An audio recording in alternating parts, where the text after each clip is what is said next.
먼저 들어가기 전에 이번 비평이론 세미나 우리 시대의 비평이론 읽기를 주관하고 기획하신 한국 비평이론학회 김영기 회장님과 그리고 이게 후원해주고 같이 주관하고 계신 부산대 인문화학연구소 소장님 인사말을 간단하게 듣도록 하겠습니다.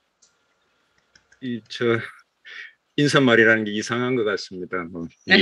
이런 좋은 자리를 만들어서 우리 이명호 쌤 발표를 듣게 돼서 굉장히 늘 한번 듣고 싶었는데 우리 이론학회가 좀 나름대로 이런 어떤 장들도 조금 필요할 것 같다라는 생각이 들어서 부산대 인문학연구소의 소장님하고 조금 의논해서 이런 프로그램을 한번 만들어서 또 이제 외부의 여러 강사쌤들도 좀 한두 분 좀 초청하고 우리 내부도 이러면서 이런 세미나를 한번 기획해보자 이런 취지로 코로나 시대에 뭔가 궁하면 통한다 이런 생각이 들어서 한번 새로운 어떤 통용의 방식으로 한번 이런 자리를 한번 만들어보자 했습니다. 많은 분들이 아마 계속 들어올 것 같고 저희 아마 또 인문학연구소 쪽에서도 이렇게 많이 홍보를 해서 듣고 싶은 분들이 굉장히 많은 걸로 그래 알고 있습니다. 그래서 하여튼 만나서 반갑고 이 장이 얼마나 오래 지속될지는 모르지만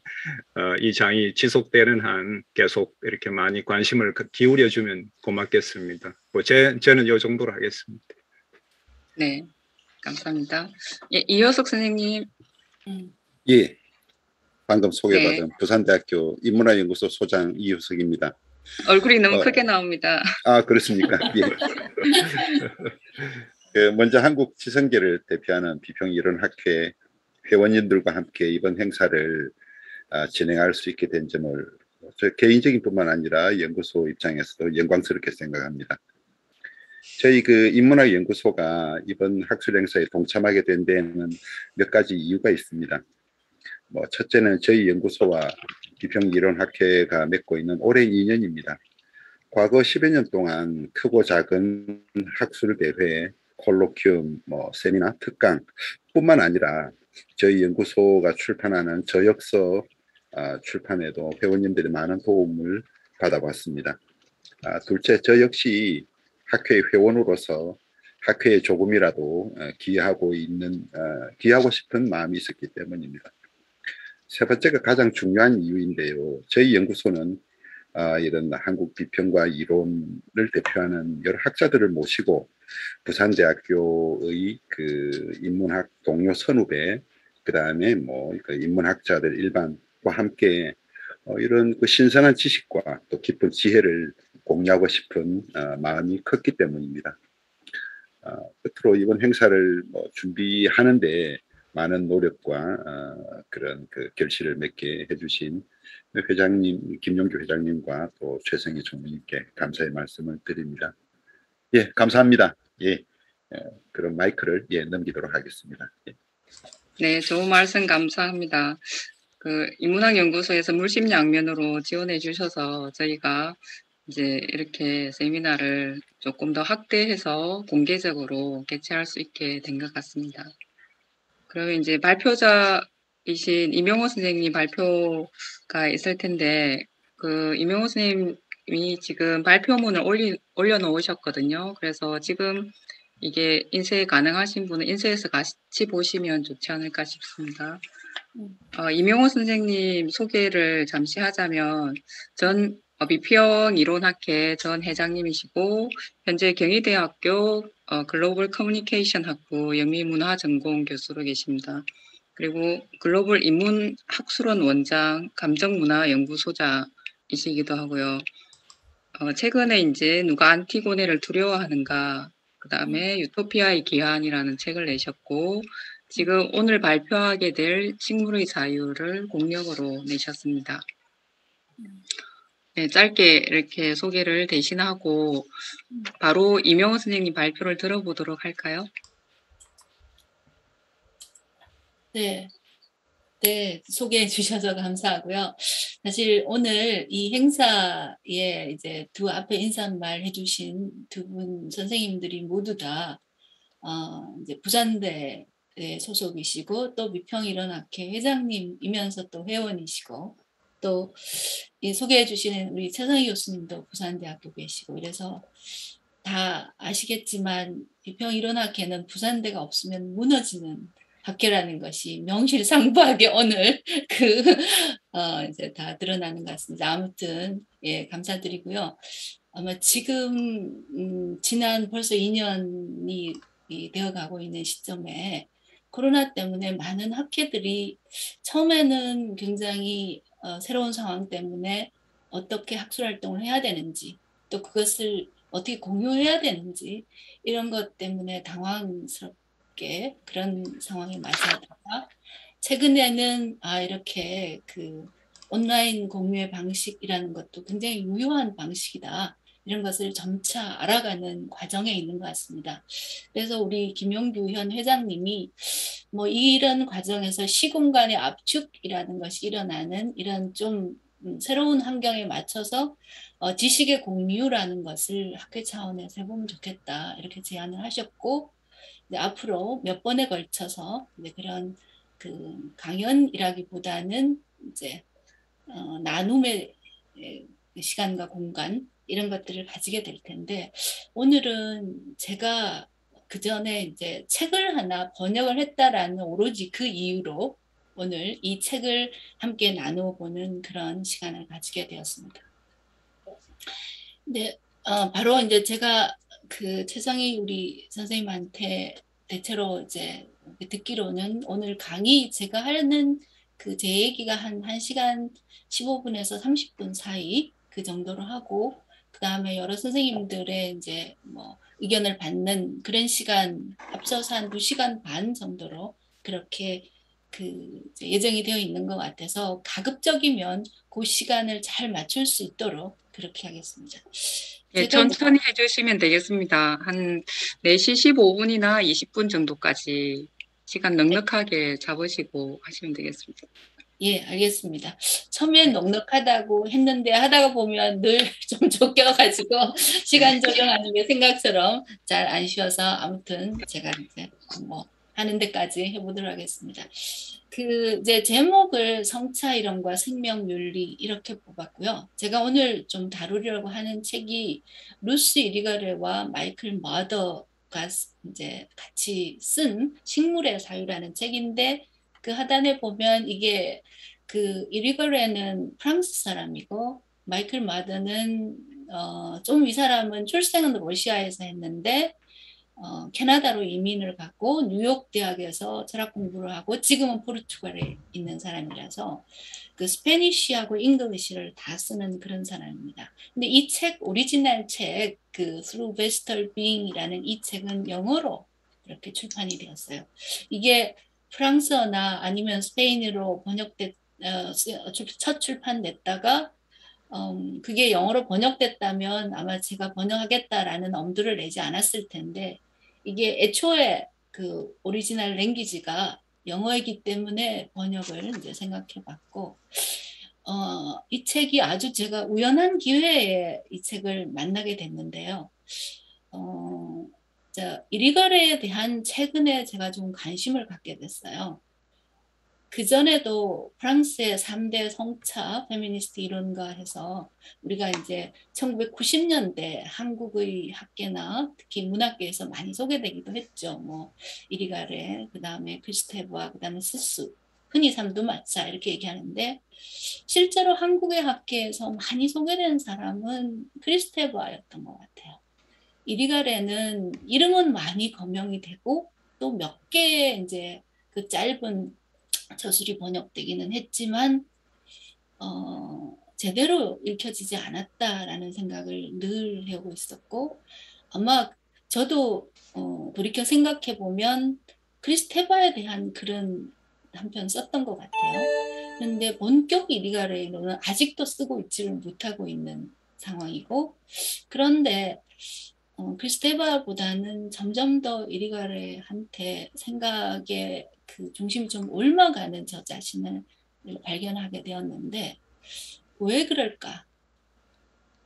그걸 생각해 보면 크리스테바는 락항 정신분석학이라는 큰 테두리 안에 있는 사람이었고, 그 테두리 내에서 이제 그 어떤 시미오틱이라고 부르는 어떤 상징계 안에서의 그 원기호계라고 부르는 그런 어떤 여성적 공간이라는 건 아주 정확하게는 맞지 않는 말이죠. 그러니까 어머니와 아이 사이의 어떤 그 관계가 이제 남아있는 그 공간을 어떻게 남성적인 상징기 안에서 그것을 드러내고 밝혀냄으로써 어떤 다른 글쓰기의 가능성을 탐구해 보려는 것이 크리스테바의 입장이라면, 그 크리스테바는 제가 옛날에 썼던 글에서도 그 표현을 쓰기는 했는데 훨씬 좀 온건한 페미니스트라고 할 수 있고, 락항 틀과의 어떤 불화의 소지가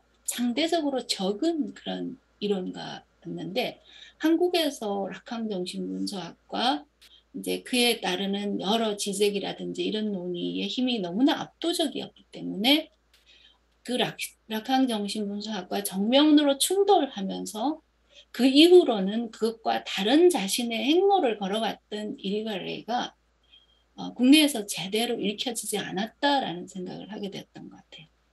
그래서 어떤 한 이론가가 다른 담론의 공간 속에서 새로운 어떤 사상의 흐름이나 목소리로 만나기 위해서는 그 만남의 조건이 충분히 이제 마련이 돼야 되고, 그 만남을 주선하는 굉장히 좋은 중재자를 만나야 되는데, 불행하게도 이리가레는 그러지 못했다라는 생각을 하게 됐고요. 그러면서 제가 내 역할을 충분히 못했구나. 그리고 들레즈라는 철학자가 한국에서 그렇게 이제 많은 수용자를 가지고 있고 많은 담론의 어떤 위치를 점하게 된 데는 그의 이론을 번역하고 또 그의 이론을 어떤 한국적인 맥락에서 전개하는 어떤 좋은 매개자가 있었기 때문에 그랬는데, 이리가라의 경우는 그 어떤 매개자와 공간을 만나지 못해서 상대적으로 덜 읽혀지고 혹은 저평가된 이론가다라는 생각을 제가 최근 한 2, 3년 사이에서 하게 되었던 것 같아요. 그러다가 사실 그렇다고 이리가라의 원제가 되게 프랑스어로 쓰여졌는데, 그걸 다시 영어로 번역된 텍스트를 또 번역하는 것은 많은 이제 그 이제 오독과 그 다음에 이제 잘못된 번역의 가능성 때문에 그 엄두를 내지를 못하고 있었던 상태였고, 그러다가 이 책을 이제 만나면서 이거는 영어로 출판되었기 때문에 훨씬 이제 영어 전공인 사람이 접근하는 것이 쉬웠고, 또 흥미롭게도 최근에는 여러 가지 이제 생태학적 사유라든지 그런 생태학적 사유가 포스트 휴머니즘과 만나면서 인간을 넘어서거나 혹은 인간이 아닌 다른 생명 존재들과의 보다 이제 그 확장된 관계성에 대한 자유가 대단히 많이 일어나고 있는 그런 그 시대에 이제 동물에 대한 논의들은 상대적으로 좀 일어나고 있는 것 같아요. 근데 식물을 어떤 사유의 장 안으로 가지고 오면서 그것들이 어떻게 성차의 논의랑 만날 수 있는가, 이런 두 가지 중첩된 문제의식이 공유되는 그런 책이라는 느낌이 들어서 이 책을 번역하면서, 이 책의 역자가 사실 오늘 여기 우리 그 줌에도 들어와 있는 김지은 씨라고 저랑 같이 공부하는, 사실 제 제자이기도 하고 동료이기도 한 그런 그 학생이었는데, 이 두 개 이제 공동으로 번역하게 됐고, 아마 이 책이 두 저자인 사람이 여기에 이제 소개를 하자면 이제 루스 이리가레와 이제 마이클 마단인데, 벌써 보면 나이 차이가 굉장히 나죠. 이리가레는 사실은 지금 80이 넘은 사람입니다. 그런데도 이 책을 읽어보면 이렇게 문장이 흐트러지지 않을 수 있구나. 이 생명의 에너지가 글쓰기의 에너지 속으로 굉장히 자유롭게 넘나드는 사람이구나 하는 것을 느낄 수 있었고요. 반면에 마이클 마더는 아마 이 책이 국내에서 번역되는 자기의 그 이제 주저는 아니지만 어쨌든 마더의 글이 우리 국내에서 번역되는 거는 아마 이것이 처음이지 않을까 그렇게 생각되는데 아주 신의 학자라는 표현이 맞을지 모르지만 한 40대 정도 되는 사람이고 일리가라이하고는 나이가 거의 한 40년 정도 되는 차이가 나는 사람입니다. 그런데 사실 이 책을 기획한 것은 일리가레이가 마더를 초청하면서 앞에 서문에도 나와 있는데 이 식물을 사유하는 이 어떤 논의를 나와 다른 성을 지니고 있는 사람 그리고 자기의 사유에 대해서 충분히 자기의 사유와 만남을 할 수 있는 철학자 이런 사람을 고르다가 이제 마이클 마더를 찾게 되었다라고 하는 대목이 나오고요. 그다음에 마이클 마더는 하이데거의 현상학을 아마 제가 보니까 주 기반으로 하고 있는 사람이고 그것을 이제 식물에 사유하고 연결시켜내면서 자기의 독창적인 사유를 지금 이제 막 만들어가는 그런 어떤 새로운 철학자라고 할 수 있는데 마더가 자기의 책을 이제 철학자의 식물이라는 그 책이 있는데 그 책의 한 챕터를 이리가라이에 바치는 글을 장을 써요. 그러면서 각각의 철학자는 그 철학자의 사유의 밑바탕을 형성하는 어떤 식물들이 하나씩 있다. 이러면서 이제 그 쭉 뭐 그 플라톤, 아리스토텔레스에서부터 뭐 하이데거, 데리다, 그다음에 최고 마지막이 이리가레이인데 이리가라에 이르기까지 그런 식물들을 하나씩 이제 가지고 식물을 통해서 그 철학자들을 읽어내는 그 책이 철학자의 식물이라는 그 책인데 그 책을 마지막에 이리가레이를 이제 한테 바치고 이리가레이와 의 사유를 가장 잘 전개하면서 그 사유의 밑바탕과 사유를 동행하는 그런 식물을 연꽃으로 이렇게 보면서 이제 쓰고 있습니다. 그런 두 사람의 그 인연이 있어서 아마 그 이리가레이가 자기의 사상이 그동안 너무 많은 오해와 너무 많은 편견에 시달렸는데 아마 자기와 철학적 만남 혹은 사유의 만남이라고 할 수 있는 사람을 굉장히 자기보다 한 40년 어린 마더에게서 발견하고 또 자기는 성이 다른 사람을 성차가 있는 존재와의 만남을 시도하겠다 해서 이제 그렇게 요청했었다라고 얘기하고 있습니다. 그래서 이 책 전체를 보면 페미니즘 철학과 식물 철학의 만남이다. 이렇게 좀 간단하게 요약하자면 말할 수 있는데요.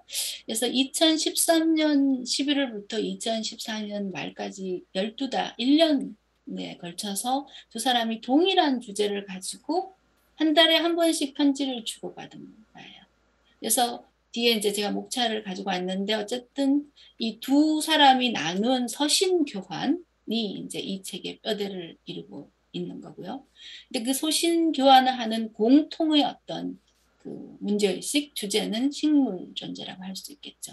그래서 식물이라고 그러지 않고 식물 존재라는 말을 쓸 때 베스털 빙이라는 건데 그래서 이 사람들의 그 밑바탕에 있는 경우 깔린 생각들이 존재론이라고 하는 점 특히 이제 하이데거의 존재론의 영향이 굉장히 깊이 들어져 있는 것 같아요.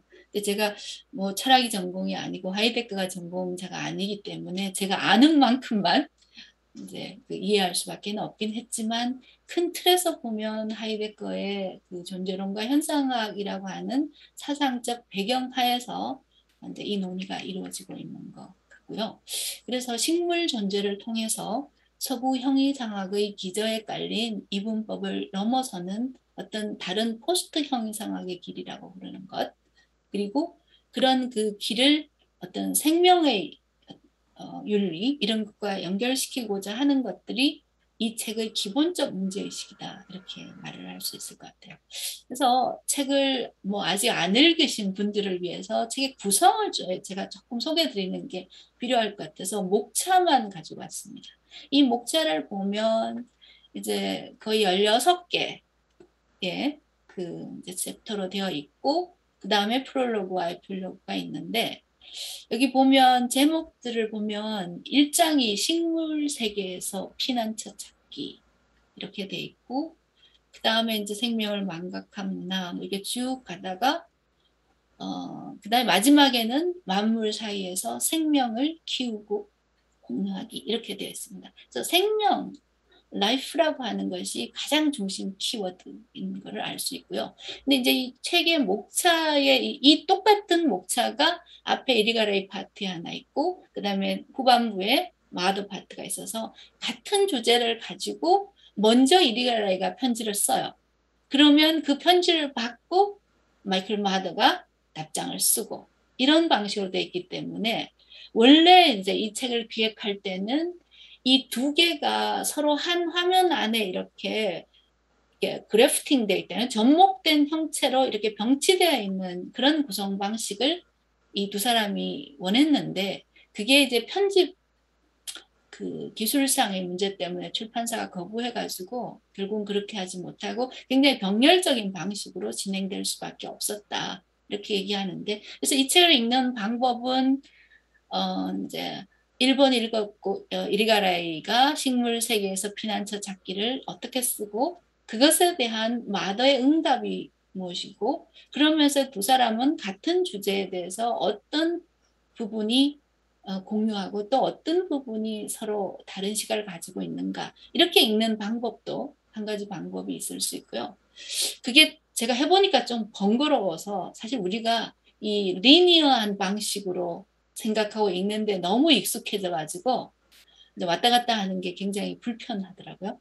그래서 결과적으로는 이제 읽을 때 보면은 먼저 이제 이 순서대로 다 읽고 그런 다음에 필요한 지점을 선별적으로 골라서 이 부분을 이리가레는 이렇게 생각했고 마더는 이렇게 생각하는 것을 이렇게 병치시키는 그런 조금 여러 다양한 형태의 읽기 방식을 그렇게 이제 택할 수밖에 없었는데 어쨌든 이런 그 어떤 주제와 목차로 구성되어 있는데 그 목차를 한번 이렇게 그 좀 나눠보면 제가 이제 나중에 이렇게 구성했다가 보니까 이 책의 구성이 인간 세계에서 추방되어서 자연, 특히 식물 세계로 이제 물러나 후퇴한다 그러죠. 이렇게 상당히 이르가라이도 사실은 기독교인이기 때문에 리트리트 하는 거 이런 것들에 대한 사고가 굉장히 깊은 것 같아요. 물러나서 원소적 토대에서 생명의 에너지를 회복하는 지점 거기까지가 대체로 1장에서 7장까지 이렇게 되어 있고 그 다음에 이제 식물 세계에서 도피했다가 다시 인간 동반자에 대한 향수를 느껴서 인간 세계로 돌아오는 과정. 그게 한 8장에서 9장. 그런데 그 다음에 다시 식물 세계로 돌아가서 그곳에서 인간을 이번엔 다른 인간을 만나는 인간 되기를 실천하고 그러면 인간 되기, 인간과의 만남에서 끝나는 게 아니라 마지막에는 다시 만물들 사이에서 생명을 공유하는 그런 여정으로 이 책이 구성되어 있는 것 같습니다. 그래서 생명에서 출발해서 그 다음에 인간으로 갔다가 그 다음에 식물에서 다른 인간 되기를 시도하고 그런 다음에 다시 생명으로 돌아오는 크게 보면 4개로 이렇게 책이 구성이 되어 있는데 그럴 만한 이유가 있을 것 같아요. 그래서 그 다음 부분은 도대체 이 제목이 원래 영어 원제는 through vegetal being 그래서 실제로 직역을 하면 식물 존재를 통하여 혹은 경유하여 이렇게 되어야 되는데 그게 너무 이상해서 그냥 식물의 사유 이렇게 제가 번역을 했었고요.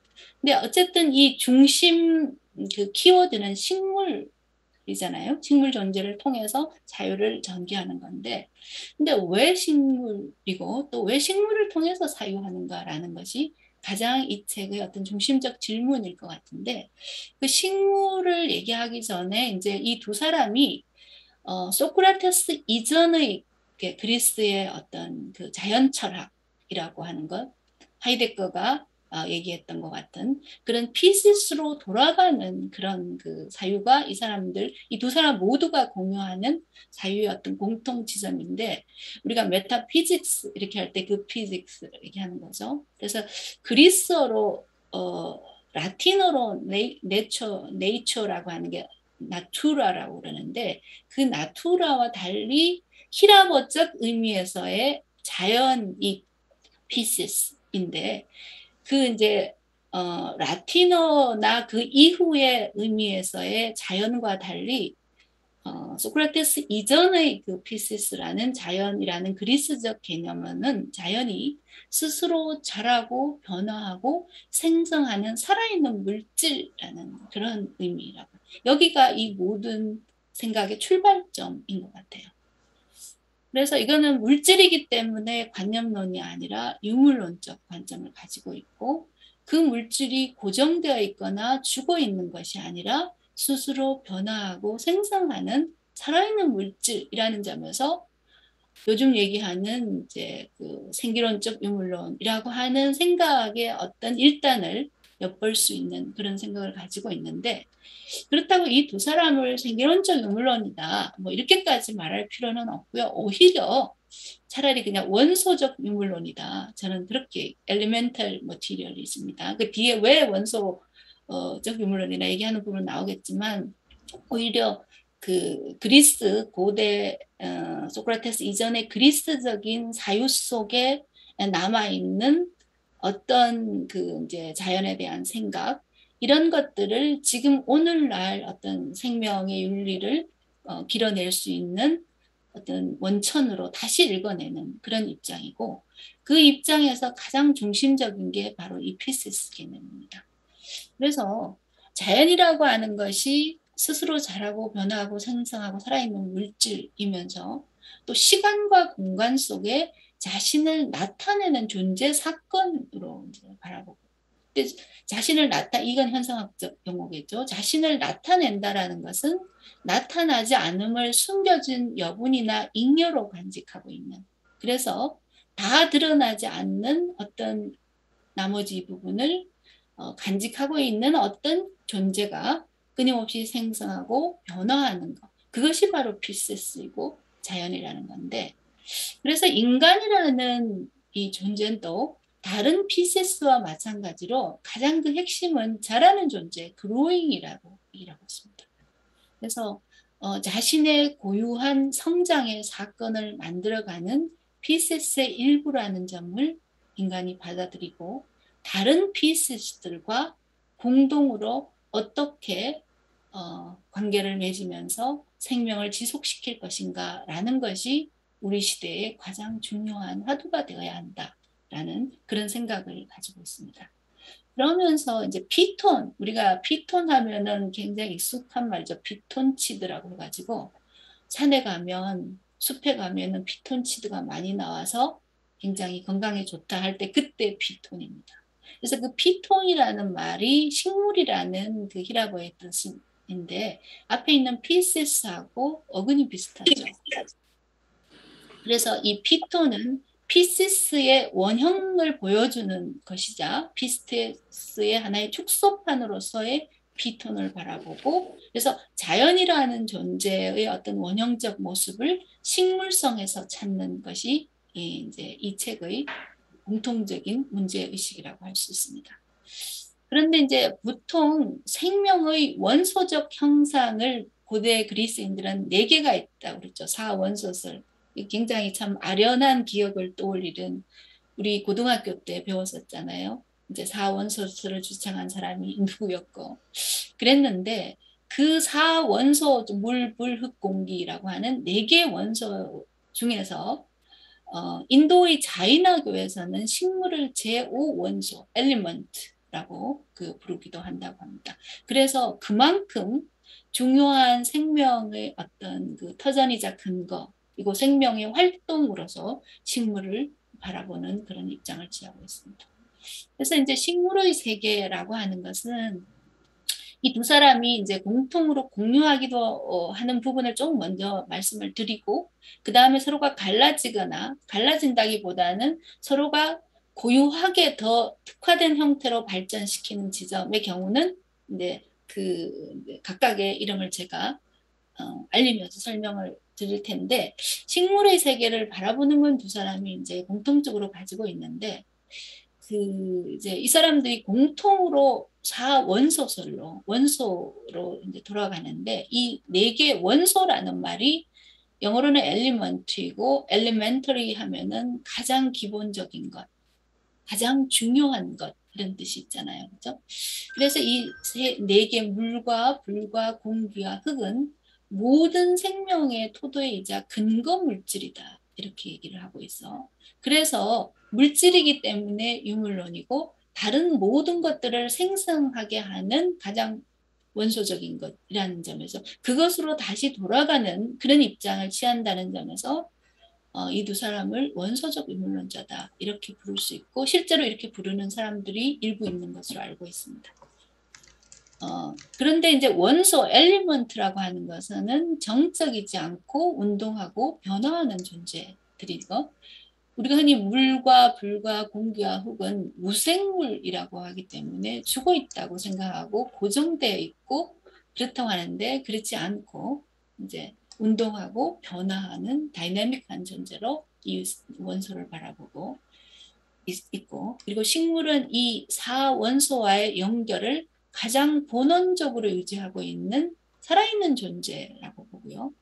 그런 또 제5원소라고 말씀드렸고 그런 내 원소들을 모르느니 아니니 오타가 나느니 서로 하나의 게더링 모아들이는 존재이면서 이 원소들에게 산소와 영양을 공급하는 것이 식물. 식물이 죽으면 다시 흙으로 돌아가고 식물에서 내뿜는 산소와 이제 물질들이 공기를 더 풍요롭게 하는. 그래서 아리스토텔레스 같은 사람은 식물이 영혼이라는 이런 표현을 썼다고 그럽니다. 이 책에 어느 대목이 나오는데. 그런데 이제 고대 그리스인들은 이 네 개의 원소의 적절한 균형과 비율이 중요하다라고 생각했지만 현대 인간들은 이 네 원소 중에서 불의 특권적 위상을 부여하고 그다음에 추출과 연소와 생산의 에너지로서 불에 굉장히 편향된 문화를 키워왔습니다. 그래서 이 사람은 서구 문화는 불의 문화이고 화염의 문명이다 이렇게 얘기를 하고 있습니다. 그러면서 이제 쓰는 이거는 마이클 마더의 표현인데 파이로팔러틱스라고 얘기를 해서 화염의 정치 이것이 정서적으로는 분노의 정치로 나아가면서 오늘날 인간의 네 가지 기질이라고 하는 것 중에서 어떻게 분노의 불길이 우세종이 되었는가 이런 얘기를 하고 있고요. 그런데 이 비율을 적절하게 유지하는 것 그게 아마도 고대 그리스 사람들이 중용이라고 불렀던 것, 조화라고 불렀던 것 그런 것이라고 할 수 있는데 그래서 지금 불에 과도하게 편향되어 있는 것 아마 이 불에 가장 요즘 얘기되는 게 결국은 발전이죠. 에너지라고 하는 그런 거였고 그 에너지원으로서의 원자라든지 뭐 이런 것들도 이제 다 연결되어 있는데 특히 마이클 마더의 경우에는 이 불을 사용하는 그 에너지원이라는 것이 현대 문명의 원천이었는데 그것이 어떻게 해서 다른 어떤 자원들에서 에너지원을 추출해내서 인간의 어떤 생산을 위해서 전용하는 에너지관에 입각해 있는가 이런 부분에 굉장히 집중해서 얘기를 하고 있어요. 그러면서 이제 우리 불이 중심이 되어 있던 우리 문명의 문제에 우리가 다시 지금 위험에 봉착해 있는 시대가 지금의 시대라면 우리의 과제는 이 원소들, 물과 불과 공기와 흙을 인간적 전용의 대상으로 바꾸지 않으면서 원소의 영역에 어떻게 다가가는가 이것들을 하는 게 지금 우리 문명의 과제이다 이렇게 얘기를 하고 있습니다. 근데 이제 이리가레이가 처음에 나왔을 때 자기가 어떻게 식물 세계에 다가가게 됐는가를 이 책이 보면 개인사의 얘기도 많이 하고 이론서도 얘기하고 해가지고 읽기가 그렇게 지루하지 않습니다. 철학책을 읽는 것만큼 그렇게 우리를 힘들게 하지 않는 그런 책인데 앞에 자기 이제 개인사의 얘기를 할 때 이리가레가 그 스페큘럼이라는 검경이 이게 자기 박사학위 논문이었는데 그것을 출판하고 난 다음에 라칸 정신분석학회에서도 추방당하고 대학에서도 교수직을 박탈당했는데 그럴 때 정말 자기 스스로를 무덤 속에 파묻히는 안티고네 같았다. 그러는데 안티고네는 동굴에서 죽었지만 나는 살아남았다. 그렇게 얘기를 하는데 내가 살아남을 수 있었던 여러 가지 이유 중에 하나가 숲에 들어가서 숨쉬기를 배우면서 그게 가능했다라고 얘기를 하고 있습니다. 그래서 식물의 공간과 특히 숨쉬기, 호흡이라고 하는 것이 굉장히 중요한 것으로 얘기하고 있고요. 그래서 숲에서 숨쉬는 방법을 배우면서 사회적 추방과 정신적 추방의 트라우마에서 회복될 수 있었다라는 개인적인 그런 이야기를 해주고 있고요. 마이클 마더는 이 사람 원래 모스크바에서 태어났어요. 어린 시절을 모스크바에서 보냈는데 그 이후에는 아마 이제 팔레스타인으로 그 당시에 그 유럽의 유대인들이 다 이스라엘이나 팔레스타인으로 돌아가는 그 시절이 있었던 것 같은데 아마 그때 마이클 마더도 이스라엘에 돌아갔었던 것 같아요. 근데 돌아가는 곳이 이제 팔레스타인이었는데 거기서 있다가 팔레스타인과 이스라엘의 어떤 그 갈등을 지켜보면서 굉장히 깊은 마음의 상처를 받았던 것 같아요. 그러면서 이 가족이 캐나다로 이민을 갔다가 공부는 뉴욕 미국에서 하고 다시 포르투갈에 있는 대학에서 지금 교수로 있는데 자기 자신을 뿌리 뽑힌 이산자다 이렇게 얘기를 하는데 이 뿌리 뽑혀 있다라는 uprooted 되어 있다는 이 표현 그 이산자로서의 자기의 어떤 그 추방과 상실의 경험이 가장 절절하게 느꼈던 것이 자기의 집 앞마당에서 식물이 뿌리 뽑히는 것을 보고 어떤 가장 큰 어떤 정서적인 그 울림을 받았었다 얘기를 하면서 식물의 존재 양태에서 생명과 공존하고 연대하는 다른 삶의 가능성을 찾아보려고 했던 것이 자기를 식물의 철학으로 이끌었다 이런 식의 이야기를 하고 있습니다. 그래서 이제 이 두 사람이 공이 생각하는 식물의 존재양, 이 존재라는 표현을 쓴 거는 이제 특히 마더가 식물에 대해서 상대적으로 많이 얘기를 하고 있는데 이 사람은 철학자이기 때문에 식물학자가 식물을 다루는 방식으로 식물을 사유하지 않는 거죠. 그래서 식물적 존재라는 말을 쓰고 식물의 어떤 존재와 식물의 사유 양태를 어떻게 거기에 다가가려고 하는가라고 하는 게 이제 자기가 하려고 하는 거니까 그래서 존재라는 표현을 쓰고 있는 건데 이 식물의 존재 양태에서 마더가 발견한 것은 서구의 형이상학을 넘어설 수 있는 존재 양태가 식물에서 찾을 수 있다고 보는 것이 가장 핵심적인 것 같아요. 그래서 정신이 자신의 내부로 외부의 타자들을 전용해드리는 appropriate라고 하는 전용해드리는 서구 형이상학적 논리를 넘어설 다른 가능성을 식물에서 발견하고 있고요. 그래서 나무, 특히 이제 나무는 자신과 무관한 외부적 형태에 종속되지 않고 자신으로 남아 있으면서 자기의 형상, 형태라고 하는 것을 스스로 만들어 나가는 존재가 나무이다. 이렇게 보고 있습니다. 그래서 형상과 진료를 구분을 하면서 했던 그 아리스토텔레스적 이분법에서 진료라고 했던 존재가 어떻게 자기의 형태를 끊임없이 생성해내고 변모하고 만들어 나가는가 그런 것이 바로 이제 나무의 존재 형태이다 이렇게 보고요. 그다음에 이제 이 나물들이 모여 있는 숲은 이 대기에 공기에 산소를 제공함으로써 숨쉬기를 가능하게 해주는 공간이 숲속의 공간이고요. 특히 이제 숲속에 그 하이데거가 얘기하는 빈터 클리어링은 나뭇잎의 방해를 받지 않고 하늘의 빛이 비쳐서 숲에 만들어내는 오프닝이다 이렇게 얘기를 하는데 그래서 햇살이 곧바로 내리쬐지 않게 하고 그늘을 만들어주고 그 사이에서 열림이 가능한 그 공간인데 동시에 빈터는 하늘과 땅을 중재하는 공간이고 그 중재를 가능하게 하는 유동적 물체가 공기 이 생각은 이리가라의 생각입니다. 그런데 하이데거는 빈터를 사유했으면서도 공기를 망각하고 숨쉬기를 망각해요. 이게 하이데거에 있어서 공기의 망각이라고 하는 이리가라의 책 제목이기도 해요. 근데 이 공기와 숨쉬기의 망각이라고 하는 것이 이리가라이가 보기에는 하이데거 존재론의 한계로 작용하고 있다. 이런 얘기를 하고 있습니다.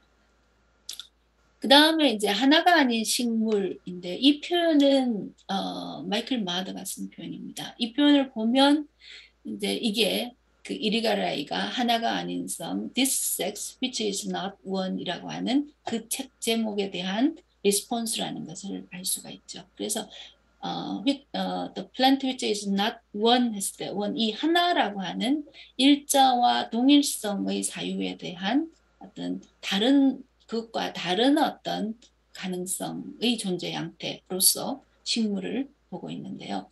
그러면서 이제 식물은 동일성의 논리에 종속되지 않은 다양체이고 반형이상학적 존재 양태다 이렇게 보고 있습니다.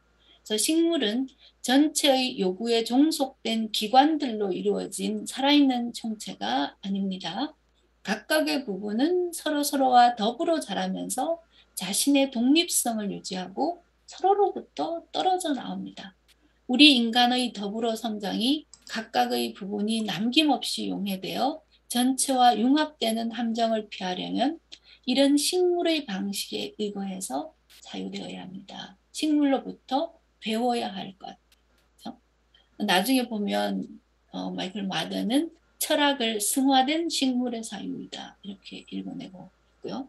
그럴 때 왜 식물에게서 배워야 하는지 식물의 지혜라고 부르는 것들이 아마 이런 반형이상학적 존재 양태로서의 식물의 존재 양식에서 이제 한 가지 찾는 거고요. 그래서 테오트라스토스라고 하는 잘 알지 못하는 어떤 그 서양의 오랜 철학자한테서 이 표현을 마더가 가지고 옵니다. 식물은 결정되어 있지 않고 결정될 수 없는 차이들의 총체이다. 그래서 흔히 이제 흔히 유기체적으로서 보는 식물관하고 굉장히 다른 동일성에 종속되지 않은 어떤 다양체로서 식물을 보는 입장이 아마 현대 철학의 세례를 많이 받은 그런 입장이라는 것을 알 수 있고요. 그다음에 다른 부분은 장소성을 지니고 외부로 연장하는 공간적 자기 표현의 존재이면서 외부 세계와 공유하는 존재로서 식물의 존재 양식을 의미합니다. 우리 흔히 식물과 동물을 가른다고 하면 동물은 이동하는 존재이고 식물은 한 곳에 고정되어 있는 존재이기 때문에 식물은 오히려 고착되어 있고 동물의 경우에는 이동이 가능한 이런 거라고 생각하는데 그게 대단히 잘못된 생각이다 이런 거예요. 식물이 한 곳에 내리고 있다고 해서 그 장소성을 지니고 있다고 해서 식물이 성장과 변화를 안 하는 게 아니라 식물의 성장은 수직적 성장이 일어나는 것이다. 이렇게 보고 있어요. 이제 그러면서 식물이 보여지는 외부, 공간적으로 자기를 외부로 드러내는 이 자기 표현의 양태가 이제 서구의 근대 철학이 보여준 내면의 성장, 내성장이라고 부르고 그 다음에 홀로 성장이라고 부르는 것과 다른 성장의 양태를 보여준다는 것. 그래서 서구 근대 철학이 보여주는 내면성과 자율성과 다른 측면들, 외부성과 공동성 이런 것들을 식물의 존재 양태에서 이제 우리가 배울 수 있는 양태라고 그러고요. 비슷하게 식물의 특유한 어떤 피노미널리티라고 부르는 현상성이라고 부르는 것, 식물은 자신의 존재를 어떻게 나타내서 하나의 현상으로 만들어내는 것 했을 때 몇 가지 특성을 얘기하는데 이 모든 것들은 사실은 그 마더가 얘기하고 있는 것입니다. 한 3가지 정도로 식물의 현상성을 설명하면 식물은 불완전한 나타남이다. 그 다음에 여분을 숨기고 있는 나타남, 어피어링이고 다른 존재들과 공동으로 나타나는 코어피어링이다. 이렇게 얘기를 하고 있습니다. 이건 뭐 우리가 짐작할 수 있는데 텍스트에서는 좀 인상 깊은 대목은 그래서 제가 좀 인용을 해놨는데 식물은 싹을 틔우고 자랐기 때문에 햇빛에게 자신의 모습을 나타냅니다. 씨앗은 어둡고 축축한 땅에 있다가 아래 위로 몸을 뻗고 작은 뿌리와 새싹 사이를 움직여 상단이 햇빛에 나타남으로써 중간에서 그리고 중간으로서 자라기 시작합니다. 식물의 발화와 성장은 타자나 타자들의 스스로를 드러냄으로써 다른 유형의 나타남을 예견합니다. 식물은 유한한 존재의 사건입니다. 식물을 이 중간에서 아래 위 양갈래로 뻗어나가는 것이다. 이렇게 보고 있어요. 밑으로는 뿌리로 올라가고 다른 하나는 이제 햇빛을 통해서 양쪽으로 그 이제 자기를 드러내는 외부로 드러내는 외부성의 존재 양태로 보고 있고요. 근데 이제 뿌리에다가 뭔가를 이제 그 가지고 있다라는 거, 이게 이제 여분을 숨기고 있는 나타남이라고 하는 건데, 이 땅에 뿌리가 땅에 박혀 있듯이 물리적으로 이제 숨어 있는 것이기도 하고, 좀 다른 차원에서 자신을 온전히 남김없이 드러내는 것처럼 보이는 만물 속에 생명 그 자체로 암호화되어 있기도 하다. 그래서 이 마지막 대목 1년생 꽃이 겨울 동안 구근에 잠들어 있듯이 이 숨겨진 것이 비밀스러운 여분으로 물러나는 것은 언제나 가능하다. 그래서 여분을 항상 남겨두고 있면서 자기를 드러내는 존재 사건으로서의 식물의 존재 양태를 얘기하고 있고요. 그 다음 부분에서는 이제 공동으로 나타나는, 그러니까 자라는 존재들이 세상에 나타나는 것은 그들의 성장을 도와주는 모든 존재들과 함께 더불어 공동으로 나타나는 이 세 가지 존재 양태, 여분을 숨기는 어떤 잉여의 지점을 늘 가지고 있다는 것, 그리고 다른 존재들과 공동으로 나타난다는 것, 그 다음에 그것이 이제 양쪽으로 외부성을 향해서 뻗어나가는 그런 어떤 불완전한 존재 형태. 이 세 가지가 식물의 현상성의 특징으로 얘기하면서 식물 민주주의를 얘기를 하는데요. 이거는 그 식물민주주의라는 표현, 베스털 디마크라시라는 표현은 마더가 쓰고 있는 표현입니다.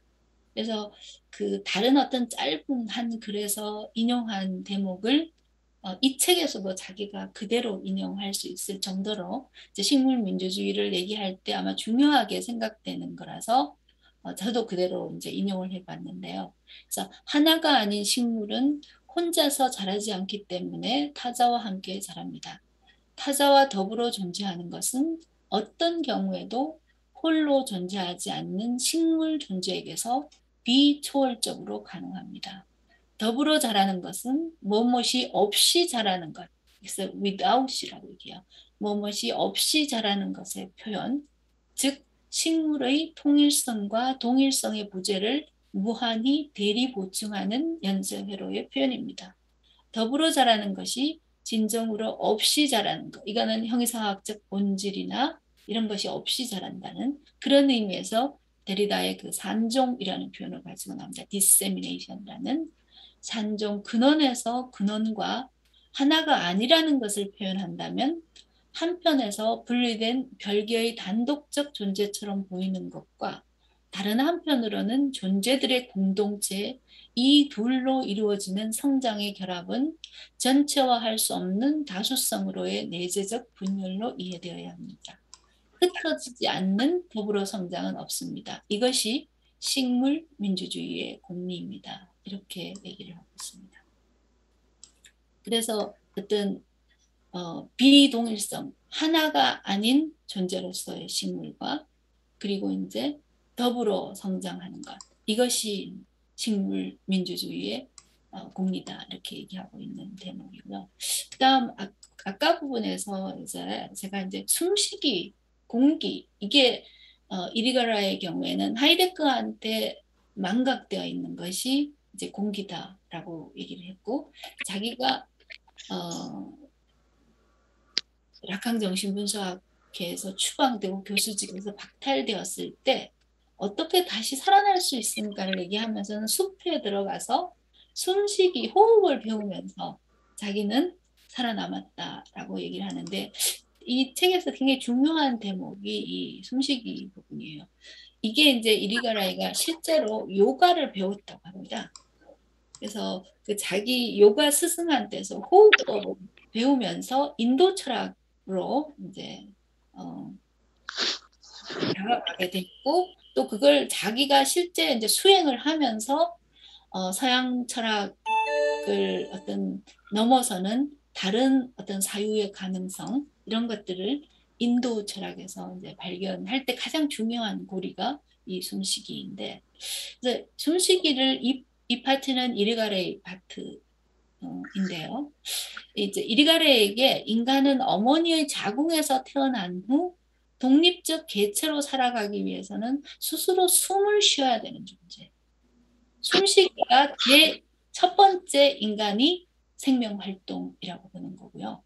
그래서 숨쉬기는 일종의 공중 태반이자 공중에 뿌리 내리는, 식물이 땅에 뿌리 내리는 것이 인간에게는 숨쉬기와 같다. 이렇게 얘기를 하고 있습니다. 그래서 공기는 흐르는 유체, 고체가 아니라 흐르는 유체이고, 인간은 호흡을 통해서 자기 내부에 마치 이제 하이데거가 숲속의 빈 터와 비슷했던 것을 자기 내부의 빈 터를 만들고 세계와 보편적 교환에 참여할 수 있다고 보면서요.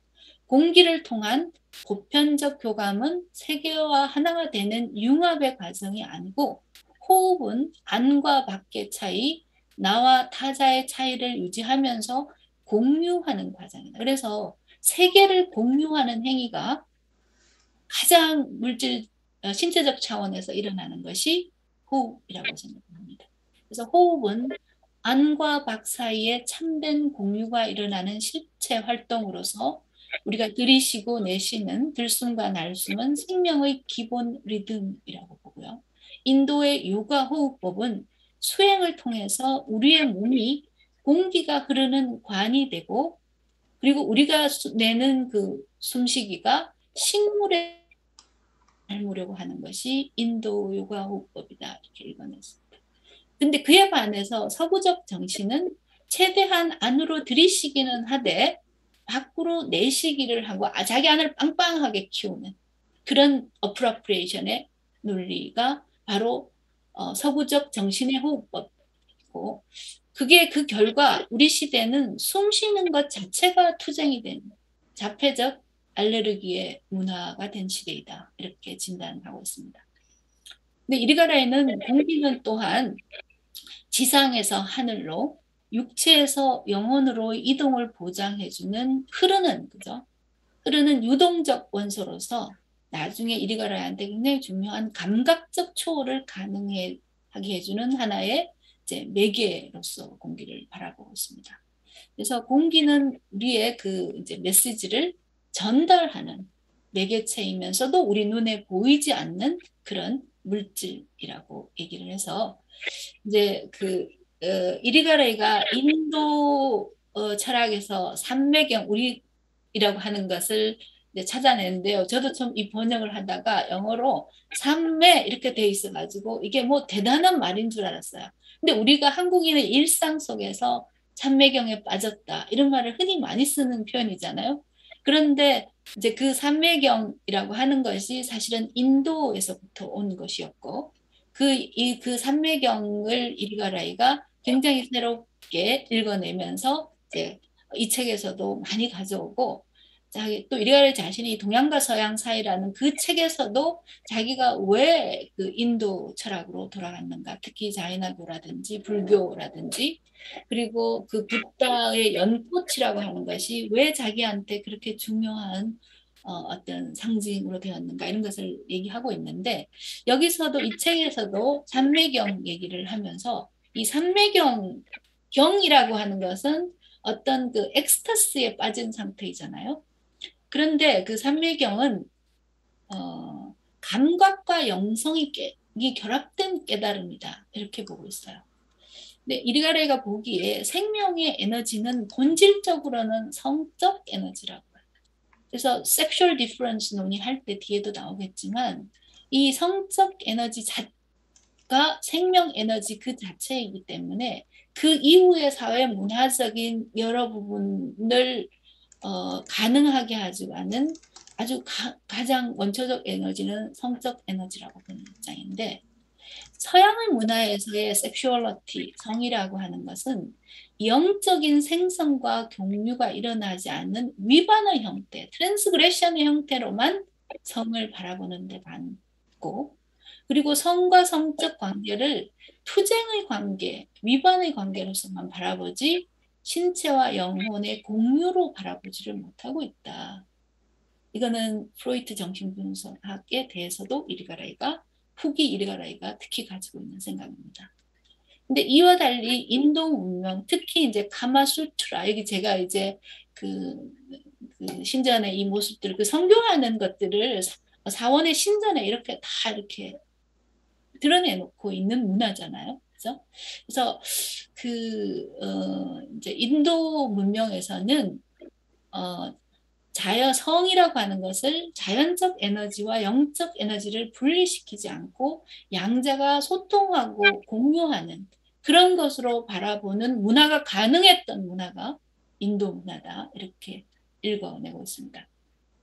그래서 우리가 가지고 있는 감각의 에너지를 집중해서 어떤 황홀경의 상태에 도달하는 것이 삼매경의 경지인데, 이 삼매경이라고 하는 것은 지각을, 우리가 지각을 영적 깨어있음과 분리시키지 않는 인도의 수련법이 도달한 최고의 경지가 삼매경이다. 이러면서 일단 그렇게 평가를 하면서, 다만 이리가레이 자신은 인도의 삼매경은 생명 존재와 나가 완전히 하나가 되는 그런 어떤 깨달음의 상태라면, 자신은 다른 생명 존재와 나 사이의 이중성, 간극을 보존하면서 나의 지각 방식의 변화를 통해 도달하는 경지이라고 보고, 인도의 삼매경은 바로 이제 이중성을 사라진 상태를 지향한다는 점에서 다르다라는 건데, 이거는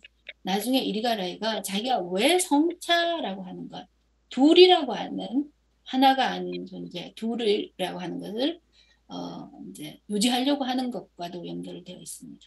하나가 되는 것이 가능하지 않을 뿐만 아니라 바람직하지도 않은 것으로 바라보고, 이 간극과 진공이라는 표현도 쓰는데요. 이 베큐움이라고 하는 것이 어떻게 우리를 우리 존재로 만들어주는가, 그 베큐움에서 비로소 차이가 가능하다고 보는 입장이기 때문에 이제 이 간극과 이중성을 보존하고 있는 깨달음이 자기가 이제 인도의 삼매경과 다르게 자기가 지향하는 것이다, 이렇게 얘기하고 있고요. 그런데 이제 이리가레 자신이 다른 생명 존재하고 할 때보다는 다른 인간 존재와 함께 할 때 더 높은 깨달음의 경지에 이를 수 있다. 그러면서 자연 속에서 인간은 다른 생명체와 어떤 공유의 지복을 느낄 수 있지만, 인간이 된다는 것은 자연의 에너지를 인간적으로 키우고 이를 다른 인간과 공유하는 것이다.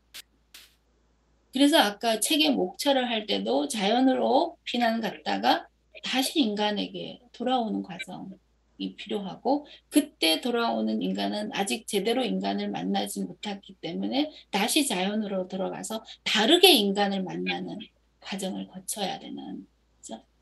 그래서 다른 인간 동반자와의 관계는 서로 다르게 성차화된 인간에게서 시작될 수 있다. 이것 때문에 이제 이리가레이가 이성애주의자다, 이런 비판도 많이 받는 지점이기도 합니다.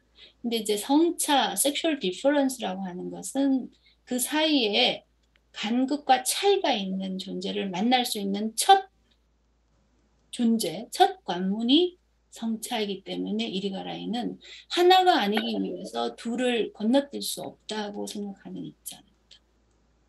그래서 자연에서 느끼는 지복과 다른 인간 동반자와의 사랑에서 느끼는 지복이, 그 행복이 서로 얽혀 들어가야 된다.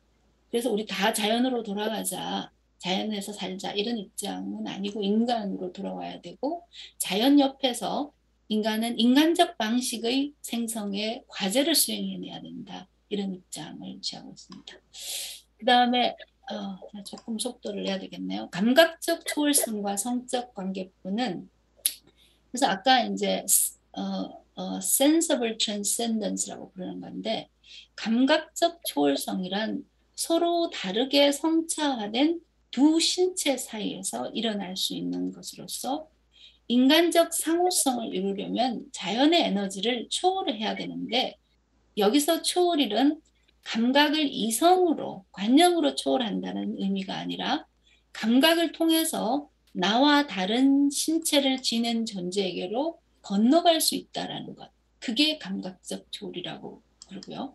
그러기 위해서 나는 나 자신에게로 돌아와서 나 자신 안에 있어야 하고 나의 인간적 개별화를 취하고 별개의 신체로서 나의 한계를 존중해야만 다른 존재로 감각적으로 건너가는 것이 가능하다 이렇게 봅니다. 그래서 자연적 존재로서 사회적 구성으로 건너가는 우리가 흔히 이제 제2의 탄생, 루소의 제2의 탄생이라고 부르는 것, 생물학적 탄생에서 인간적 탄생, 혹은 이제 한나 아렌트 같은 사람이 얘기하는 정치적 탄생이라고 이렇게 부르는 것, 그것이 자연에서 사회로 건너가는 것이 자연적 속성을 억압하지 않고 그것을 키우는 것이 되려면 성차화된 관계를 형성해야 된다고 말하고 있습니다. 그리고 이런 성차 관계를 형성하려면 성차를 지닌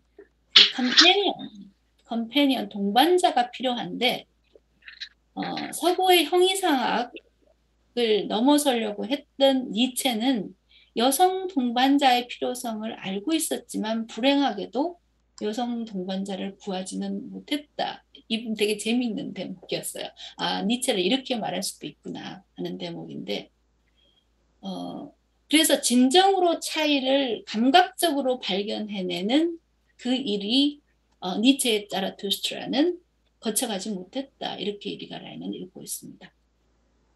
그래서 숲은 얼고 불타는 것 사이의 대립, 물질과 형상 사이의 구분을 피할 수 있는 장소가 숲인데 숲은 인간이 형상을 부여해야 하는 진료로 환원되지 않고 물질이 자신의 고유한 형상을 만들어낼 수 있는데 이제 그 자라투스트라가 숲을 지나쳐 가지고 산 꼭대기 정상으로 올라가잖아요. 근데 그 정상으로 올라가는 니체의 초인이 니힐리즘을 벗어나지 못한 이유가 이 숲에 머무르지 않고 숲을 지나쳐서 꼭대기로 올라갔기 때문이다 라고 얘기를 하고, 그다음에 그 니체의 초인에게는 여성 동반자가 없었고 이것이 그가 한 시대에서 다른 시대로의 이행을 완수하지 못한 이유 중에 하나였다 이렇게 얘기하고 있습니다. 그래서 서양의 철학자들은 성적 차이를 지닌 존재들 사이의 관계를 주인과 노예의 투쟁으로 접근하면서 양자 사이의 상호 호혜적인 관계를 발견하지 못했고 그것이 결국은 형이상학을 넘어서려고 했지만 그걸 넘어서지 못한 어떤 니힐리즘에 빠진 그 이유 중에 하나다.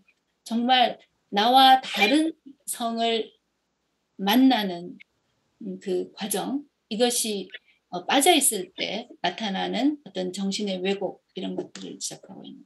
그에 반해서 인도 시바시는 이제 이 성적 동반자가 존재한다면서 왜 인도 철학이라고 하는 것이 성차라고 하는 것을 가지고 있고 또 그 성차를 통해서 서구적인 형어상하고 다른 어떤 깨달음의 양태로 나아갈 수 있는가 이런 것을 얘기하고 있는 건데요.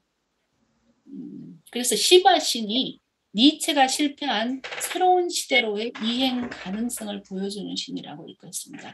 시바 신은 한쪽 발은 물에 담그고 한 손은 물의 흐름을 지배하는 또 삼지창을 들고 있고 두 옆에 두 여성이 있습니다. 발바티하고 칼리가 있는데 이 두 여성에 따라서 시바가 깨달음을 얻을 수도 있고 파괴될 수도 있는 것으로 그리고 있는데요.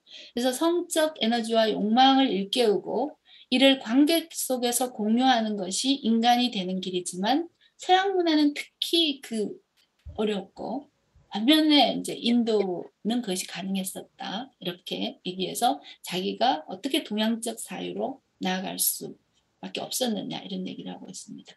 그래서 식물은 한 곳에 뿌리 내린 채 수직적으로 성장하는 존재이고 동물은 수평적으로 이제 이동하는 존재인데 인간은 수직적 성장과 수평적 성장을 결합하고 있고 그래서 인간의 성장이 식물이나 동물에 비해서 더 복잡하고 그 성장이 미래에 도래할 사건으로 만들어주는 게 이제 인간 고유의 성장의 특성이다라고 얘기하면서 인간에게 뿌리는 하나가 아니라 최소한 둘이다.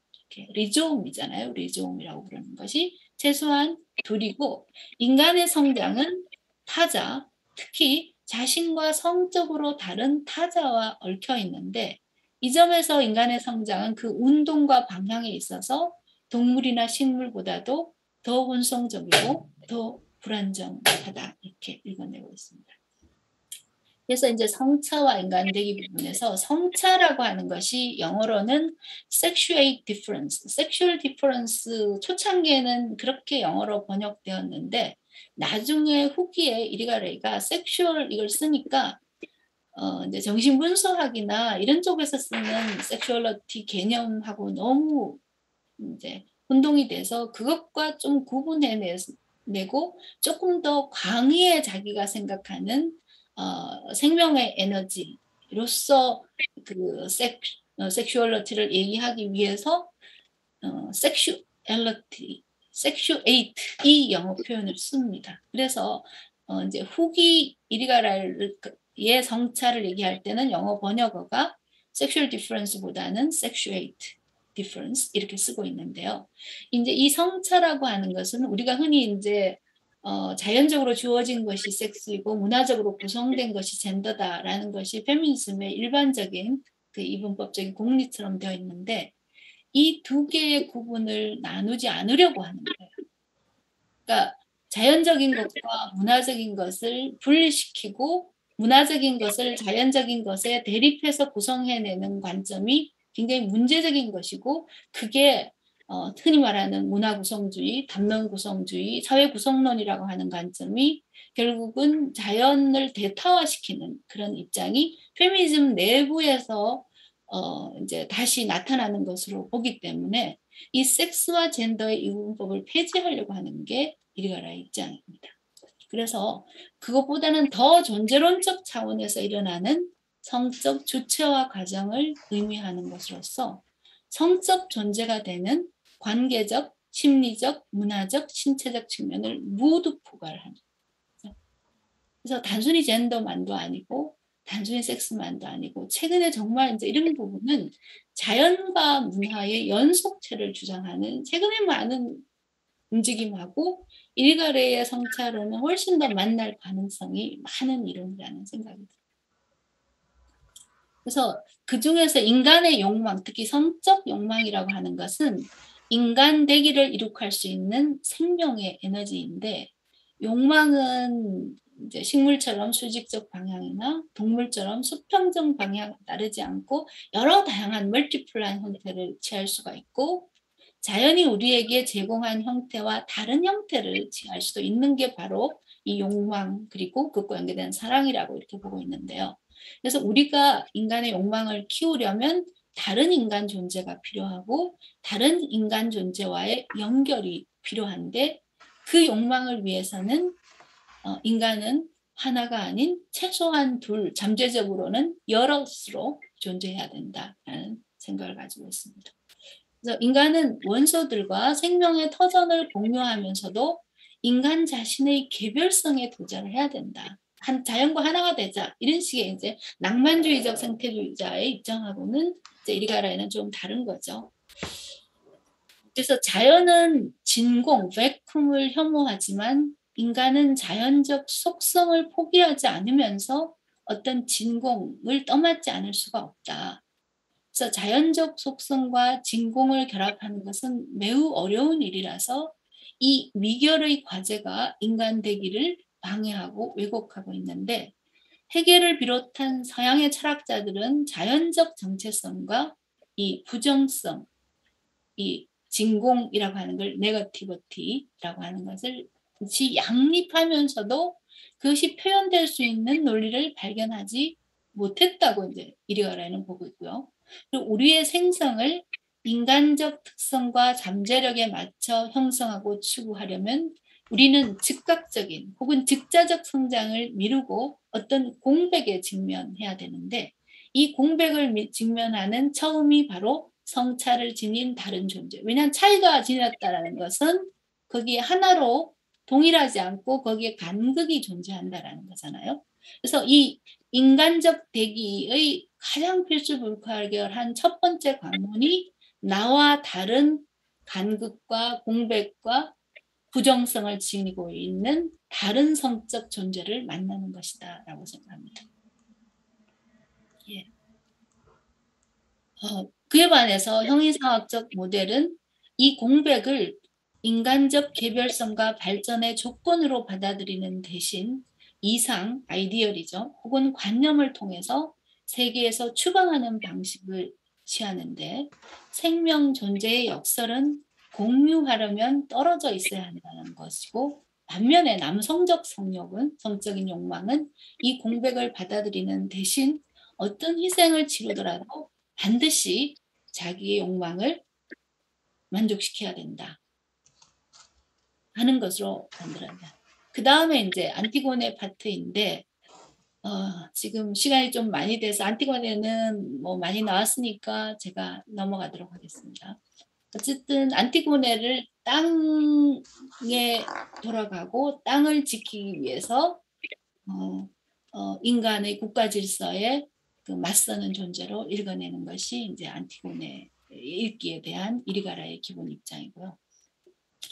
그 다음에 이제 여기까지가 이리가라의 그 입장이고, 그 다음에 마이클 마더의 부분인데 여기서부터는 마이클 마더도 이리가라의 어떤 철학을 높이 평가하는 대목이 있어요. 왜 자기가 이리가라이를 다른 그 철학자, 여성 철학자에 비해서 높이 평가하느냐 하면서 이제 이 책에 나오는 대목인데 이리가레가 전개하는 독창적 철학은 성찰을 길러내는 것에서 인간의 인간성뿐 아니라 시민적 정체성을 비롯한 여타 정체성들을 끌어내므로써 인위적 분리, 그러니까 자연과 문화의 분리, 생물학적 탄생과 정치적 탄생을 이렇게 분리하는 이런 인위적 분리를 수리하는 데 필요한 어떤 사유의 도구를 제공해 줍니다.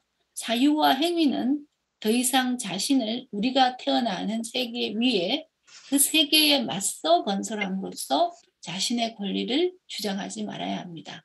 사유와 행위는 이 세계를 공유하면서 성장하고 무르익어 갈 수 있습니다.